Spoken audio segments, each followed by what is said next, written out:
আমরা দুজন আজকে এসেছি এখানে। আশুলিয়ার প্রচুর কমপ্লেন ছিল। আশুলিয়া যে বাইপাল বাজার আছে এখানে রেস্টুরেন্ট, মিষ্টির দোকান এবং সব জায়গায় প্রচুর কমপ্লেন। তো এই জন্য আজকে আমরা এসেছি। এসে এখানে যা দেখলাম আসলে সিনারিওটা ভালো না। রেস্টুরেন্টগুলোর অবস্থা বিশেষ করে খুবই খারাপ।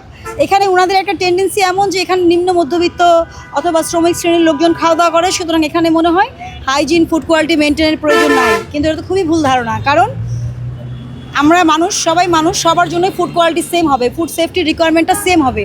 তো তাদেরকে আমরা পরামর্শ দিয়েছি, আমরা সতর্কতামূলক জরিমানা করেছি এবং পরামর্শ দিয়েছি যদি নিরাপদ খাদ্য আইন মেনে এবং বিধি প্রবিধি এগুলো মেনে যদি ওনারা বিজনেস করতে পারেন করবেন, না হলে ফুড বিজনেস আসলে ওনারা করতে পারবেন না। মিষ্টির ক্ষেত্রে আমরা অবশ্যই দেখেছি মিষ্টির প্যাকেটের ওজন অনেক বেশি। 2 কেজি মিষ্টির ওজন প্যাকেটে 150 গ্রাম করে আপনার প্যাকেটের ওজন। তো আমরা ডিক্লারেশন দিতে বলেছি এখানে ওনাদেরকে যে অবশ্যই প্যাকেটের ওজন মাইনাস করে মিষ্টির ওজন বুঝে নিন এই পর্যায়ে, এবং মূল্য তালিকা দিতে বলেছি। আর একটা বড় কারসাজি আমরা দেখেছি লিচু বিক্রির ক্ষেত্রে। সবাইকে, সমস্ত ভোক্তাদেরকে মেসেজ দিচ্ছি এবং সাথে যারা লিচু ব্যবসা করবেন, সিজনাল ফ্রুটস এটা আমাদের অনেক এক্সপেক্টেড। হ্যাঁ, আম লিচু এগুলো আমাদের দেশের খুবই ভালো একটা ভালো সিজনে, এই সিজনে যেহেতু আসে সকল মানুষ এটা খেতে চায়, সকল শ্রেণীর ভোক্তা। তাহলে অবশ্যই আপনি 550 টাকার লিচু বিক্রি করে যদি 21টা লিচু কম দেন, আসলে তা এখানে প্রতারণার মাত্রাটা আসলে খুবই, আমি মনে করব যে বেশি।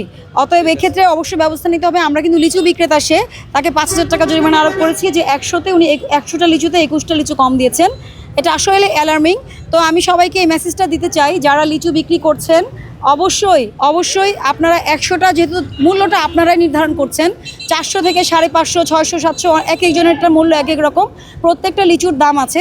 অতএব আপনারা অবশ্যই ভোক্তাদেরকে লিচু গুনে দিবেন এবং ভোক্তাদেরকেও বলছি আপনারা সচেতন হন। আপনার পণ্য আপনি কিভাবে ক্রয় করছেন, টাকা দিয়ে ক্রয় করছেন, ফ্রি না কিন্তু। অতএব আপনার পণ্য আপনি টাকার বিনিময়ে যেহেতু কিনছেন, সেটা বুঝে শুনে কেনাটা এটা আপনার দায়িত্বের মধ্যে পড়ে, কারণ সব জায়গায় তো মনিটরিং টিম পৌঁছাতে পারবে না। অতএব আপনি যদি সচেতন হন, আপনার অধিকার সুরক্ষায় আপনি সবচেয়ে বড় ভূমিকা রাখতে পারবেন।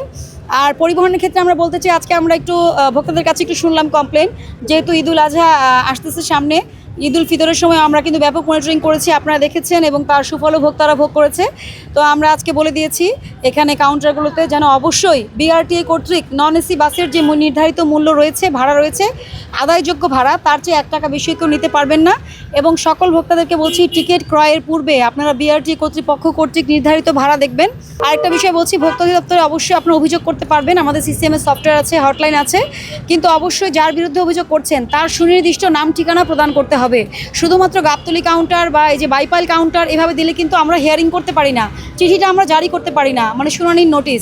তো এই ক্ষেত্রে সবাইকেই সচেতন হতে হবে এবং সুন্দরভাবে যদি আপনারা এগুলো করেন, মেনে চলেন, সবাইকেই বলবো, তাহলেই ভোক্তা অধিকার সুরক্ষা হবে। আর অন্যথায় আসলে এটা এনশিওর করাটা অনেক দুষ্কর হয়ে যাবে।